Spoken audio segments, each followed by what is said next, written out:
This is Wes, Sharpe Roofing, another segment for the Roofing University video. So we have a roof here, it's about 14 years old. What we're going to talk about is just the fact that these roofs, when we have repairs, they fail simply because of installation issues, workmanship, not generally speaking anyway, the shingle. So in this case, this is from high nailing. We've talked about this before. You can see the blue lines here where they were supposed to nail in between. They nailed above that line. You can see the nails there where it came off. And when they do that, that means it's above the top of the shingle that was installed below.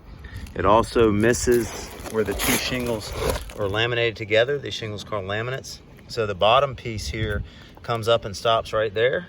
You can see that, and then the top piece overlaps it and has these cutouts. Okay, when you nail on the nail line, you can usually pretty much catch some of, not necessarily, but if you're near the bottom, you'll catch that second layer. But more importantly, you'll nail through this section, which is what you want. You want it to go through the shingle that was installed below, rather than see how it was there at the top and blew out. And then what that does is it gives you a much better bond and a much better strength, instead of, if it's high nailed, it's just through one layer of this material, which right now is gummy and hot. Wind rattles around, it pulls right off. These things are glued together, they're heavy, and on a steeper pitch like this, they're pulling down, you know, at an angle towards the ground all the time. Wind passing over this thing creates a negative air pressure lift as it passes over.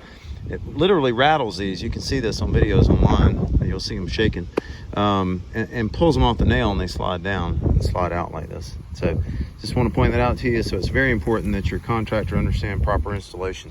That's about it. Thanks, hope that helps.